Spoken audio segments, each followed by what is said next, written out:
ना पूछो कि मेरी मंजिल कहाँ है, ना पूछो कि मेरी मंजिल कहाँ है। अभी तो सफर का इरादा किया है, अभी तो सफर का इरादा किया है। ना हारूंगा हौसला उम्र भर, ना हारूंगा हौसला उम्र भर। ये मैंने किसी से नहीं खुद से वादा किया है। हेलो स्टूडेंट, आपको हमारे यूट्यूब चैनल पे स्वागत है।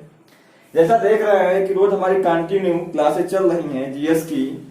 तो पहले दिन मैंने सरकार पढ़ाया था। सरकार के अंतर्गत फिर मैंने बताया था कि संसद बताया था कि संसद बताया था संसद में कितने भाग होते हैं, संसद कितने लोगों से मिलकर बनती है ना। तो 3 लोगों से मिलकर बनती थी, राष्ट्रपति, लोकसभा, राज्यसभा। तो मैंने 2 पार्ट पढ़ा दिए हैं, लोकसभा और राज्यसभा बता चुके हैं। आज बताना है राष्ट्रपति। राष्ट्रपति के बारे में बताना है कि राष्ट्रपति का चुनाव कैसे होता है, उसकी संरचना क्या है, उसका निर्वाचन कैसे होता है, उसमें कौन कौन से लोग भाग लेते हैं। सबसे बड़ी भारी बात यह है कि जब वनडे हो या कोई एग्जाम हो, एसएससी हो, कुछ भी एग्जाम हो, यूपीपी हो, सारे उसमें एग्जाम में क्या होता है, राष्ट्रपति से रिलेटेड सबसे ज्यादा क्या पूछा जाता है। राष्ट्रपति से रिलेटेड जो आर्टिकल होते हैं वो मेन माने गए हैं। ठीक, आर्टिकल से संबंधित बहुत ज्यादा पूछे। आर्टिकल तो बहुत सारे हैं इनके, लेकिन सब हमको पढ़ना नहीं है।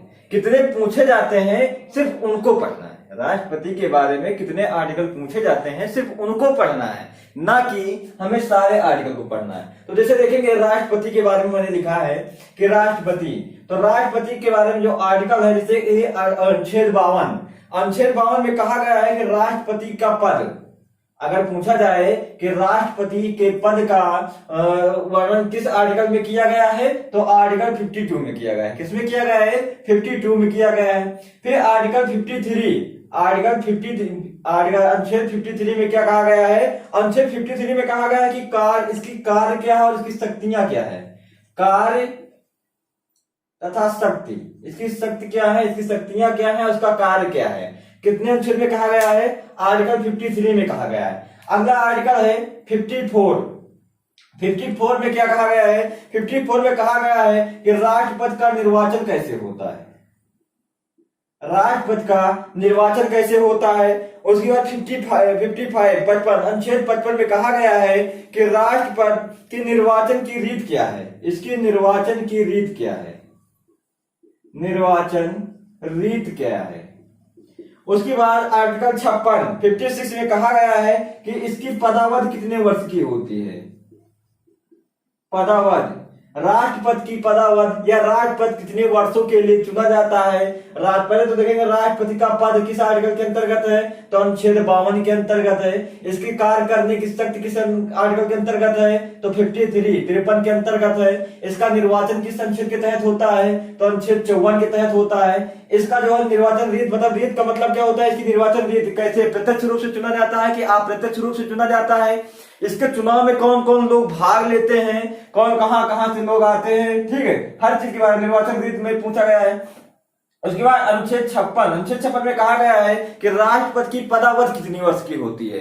5 वर्ष के लिए, 4 वर्ष के लिए, 6 वर्ष के लिए, कितने वर्ष इसकी पदावधि होती है, कितने वर्षों तक ये रह सकता है, कितने पंचवर्षीय रह सकता है। मतलब जैसे कि आप देखते हैं यूएसए में, अमेरिका में क्या है कि अमेरिका में केवल एक व्यक्ति 2 पंचवर्षीय राष्ट्रपति के पद पर रहता है, उसके बाद वो कभी वहां पर राष्ट्रपति नहीं बन पाता है। ठीक, तो ऐसी कंडीशन अपने यहाँ नहीं है। यहाँ पर जो है एक व्यक्ति कितने भी समय तक राष्ट्रपति के पद पर बन सकता है।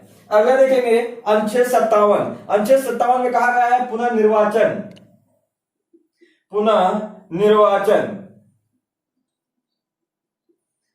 निर्वाचन का मतलब ये हुआ कि जो आर्टिकल 57 है इसमें कहा जाता है, क्योंकि राष्ट्रपति के ऊपर महाभियोग लगाया जा सकता है, राष्ट्रपति को 20 से भी हटाया जा सकता है। कब? अब यहां से क्वेश्चन पूछा जाता है कि राष्ट्रपति के ऊपर महाभियोग कौन लगाता है, तो राष्ट्रपति के ऊपर लोकसभा तथा राज्यसभा का कोई भी सदस्य क्या होगा, महाभियोग लगा सकता है। लेकिन महाभियोग लगाने के बाद राष्ट्रपति को पद खाली होने के बाद कहा जाता है 6 महीने के अंतर्गत राष्ट्रपति के पद को पुनः निर्वाचन किया जाए, मतलब फिर से किसी व्यक्ति को राष्ट्रपति के पद पर बनाया जाए। अब यहाँ कंडीशन 2 होती हैं। पहली कंडीशन ये होती है कि राष्ट्रपति किसको अपना त्याग पत्र देता है, तो राष्ट्रपति अपना त्यागपत्र उपराष्ट्रपति को देता है और उपराष्ट्रपति अपना त्यागपत्र राष्ट्रपति को देता है। अगर राष्ट्रपति, फिर क्वेश्चन पूछा था, सब पूछे बच्चे सर अगर दोनों लोग एक साथ निकल जाए तो हाँ, अगर मान लीजिए राष्ट्रपति निकल रहा है तो उसकी जगह पे उपराष्ट्रपति राष्ट्रपति का कार्य करेगा। ठीक, मान लीजिए अगर उपराष्ट्रपति चला जाता है तो राष्ट्रपति तो कार्य करता ही है। लेकिन दूसरी कंडीशन में पूछा अगर दोनों लोग ना हो तो फिर राष्ट्रपति के पद पर कौन रहेगा? हाँ, दोनों अगर नहीं रहेंगे तो राष्ट्रपति के पद पर सुप्रीम कोर्ट का मुख्य न्यायाधीश क्या करेगा? राष्ट्रपति के पद पर कार्य करेगा। ठीक, फिर बच्चा पूछता है कि अगर वो भी नहीं है तो फिर कौन करेगा? फिर अगर मुख्य न्यायाधीश भी नहीं है तो सुप्रीम कोर्ट का कोई भी योग्य न्यायाधीश क्या करेगा? राष्ट्रपति के पद पर बैठेगा। ठीक, ये यहाँ का अनुच्छेद 57 के बारे में बताया गया कि पुनर्निर्वाचन के लिए कि अगर राष्ट्रपति के ऊपर महाभियोग लगाया जाएगा तो कौन बैठेगा, कैसे हटाया जाएगा, कौन महाभियोग लगाया जाएगा, बहुत सारी चीजें जब इसको हम पूरी तरह से डिफाइन करके पढ़ाएंगे तो हर एक चीज के बारे में बता देंगे। ठीक, अगला देखेंगे आर्टिकल 58 आर्टिकल 58 में कहा गया है कि राष्ट्रपति की योग्यता क्या होनी चाहिए? राष्ट्रपति की योग्यता क्या होनी चाहिए? योग्यता का मतलब कैसे होनी चाहिए? मैंने कल भी बताया था, लोकसभा, जब मैंने लोकसभा का डिफाइन किया था, बताया था कि राष्ट्रपति के जैसे कि राष्ट्रपति बनने के लिए कैसी प्रधानमंत्री बनने के लिए क्या योग्यता होनी चाहिए? तो प्रधानमंत्री बनने के लिए व्यक्ति की 25 वर्ष आयु पूरी होनी चाहिए। क्यों? क्योंकि जो प्रधानमंत्री होता है वो लोकसभा के बहुमत दल का नेता होता है। ठीक, तो जब लोकसभा सदस्य बनने के लिए उम्र 25 वर्ष होनी चाहिए तो प्रधानमंत्री बनने के लिए भी उसकी उम्र 25 वर्ष से कम नहीं होनी चाहिए। वहीं पर पूछा जाता है कि राष्ट्रपति की योग्यता क्या होनी चाहिए? तो फिर वही योग्यता है, भारत का नागरिक हो, किसी लाभ के पद पर ना हो, है ना, मानसिक रूप से स्वस्थ हो, इसकी योग्यता। और इसे पूछा जाता है 35 वर्ष, वहां 25 वर्ष होता था, यहाँ राष्ट्रपति बनने के लिए आपको 35 वर्ष। जैसे कि राज्यपाल और राष्ट्रपति दोनों की एज सेम होती है। ठीक, दोनों को राज्यपाल और राष्ट्रपति, क्योंकि दोनों का पद सेम होता है, जैसा पद यहाँ राष्ट्रपति का होता है वैसा ही पद, जैसे केंद्र में राष्ट्रपति का पद होता है वैसा ही पद राज्य में राज्यपाल का होता है। ठीक, तो दोनों की एज कितनी होनी चाहिए? 35 वर्ष की उम्र होनी चाहिए, तब व्यक्ति राष्ट्रपति के पद पर बना रहेगा। अगला देखेंगे अनुच्छेद 60 मतलब कि 60। अनुच्छेद 60 में देखेंगे कहा गया है शपथ। अनुच्छेद 60 में राष्ट्रपति के शपथ का वर्णन किया गया है। इसमें कहा गया है कि राष्ट्रपति अगर मान लीजिए अपने पद पे नियुक्त किया जा रहा है, राष्ट्रपति को नियुक्त, इसको शपथ कौन दिलाएगा? ठीक, तो इसके शपथ के बारे में दिया गया है। तो शपथ के बारे में आप देखा होगा, शपथ कौन दिलाता है? तो सुप्रीम कोर्ट का मुख्य न्यायाधीश क्या होता है? राष्ट्रपति को शपथ दिलाता है। तो पूछा जाता है क्वेश्चन में कभी कभी कि राष्ट्रपति को शपथ कौन दिलाता है? तो राष्ट्रपति को सुप्रीम कोर्ट का मुख्य न्यायाधीश क्या होता है? शपथ दिलाता है। ठीक, फिर होता है आर्टिकल 61 अनुच्छेद 61 में कहा गया है कि अनुच्छेद 61 मतलब कि आर्टिकल 61 में कहा गया है कि महाभियोग प्रक्रिया।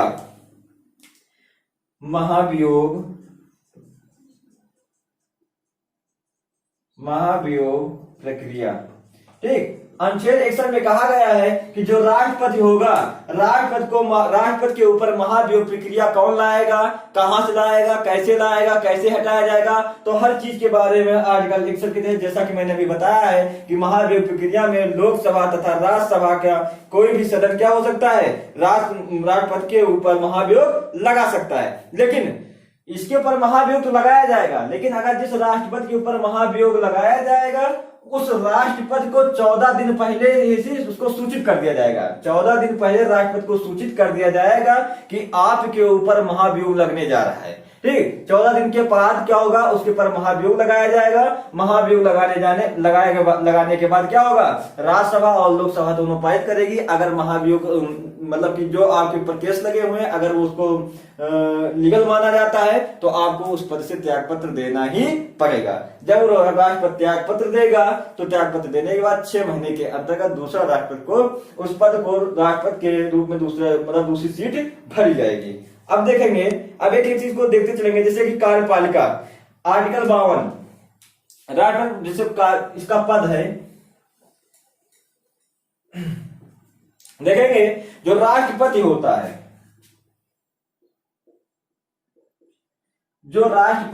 है, वो क्या होता है?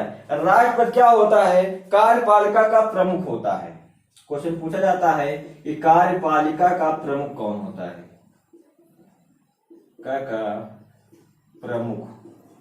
कार्यपालिका का प्रमुख होता है। तो राष्ट्रपति कार्यपालिका का प्रमुख होता है। क्वेश्चन में पूछा जाएगा, क्वेश्चन में आएगा कि कार्यपालिका का प्रमुख कौन होता है।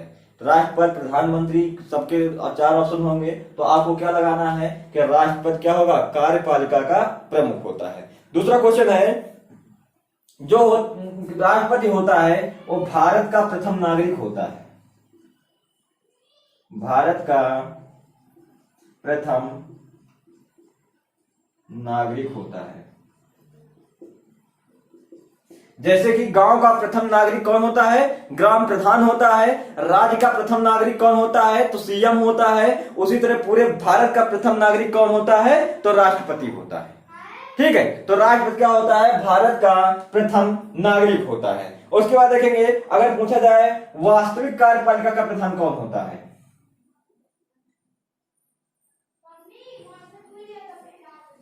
वास्तविक वास्तविक वास्तविक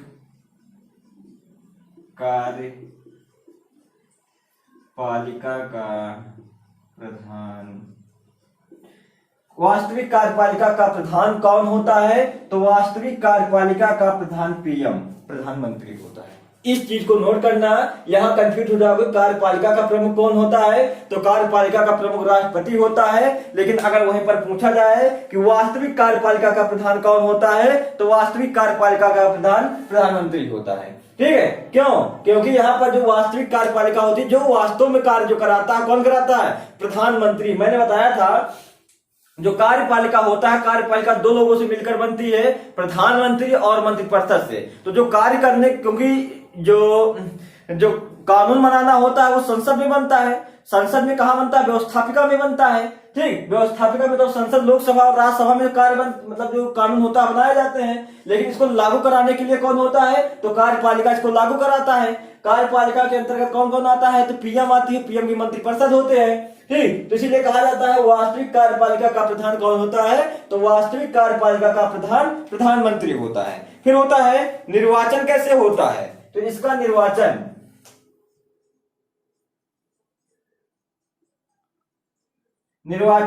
अप्रत्यक्ष रूप से होता है। अप्रत्यक्ष रूप से होता है।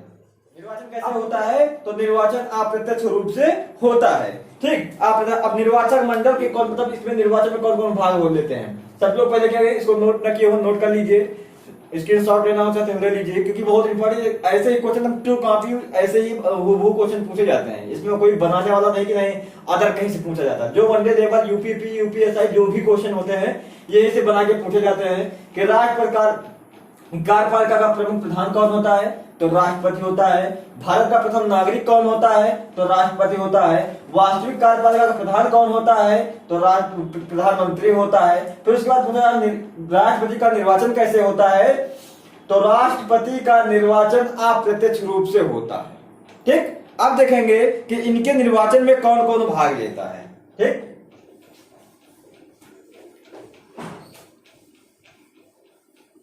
निर्वाचन में भाग कौन कौन लेता है, तो ध्यान देंगे, लिख गया होगा सब।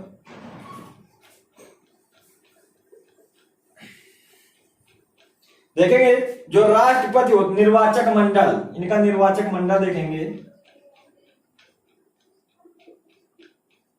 निर्वाचक मंडल मतलब कि इनके निर्वाचन में कौन कौन से लोग भाग लेते हैं। तो भाग लेने वाले देखिए,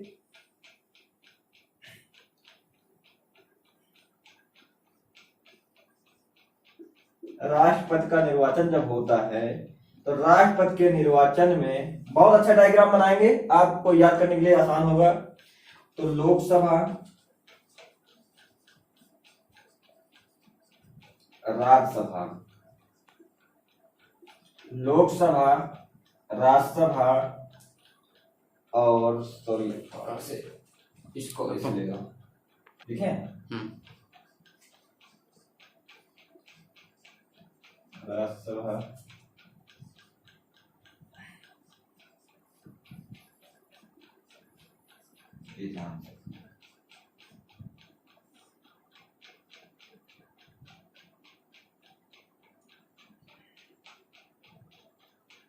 तो देखेंगे इसके निर्वाचन में कौन कौन भाग लेता है। तो राष्ट्रपति का जब निर्वाचन होता है तो निर्वाचन में क्या होता है, लोकसभा के सभी सदस्य,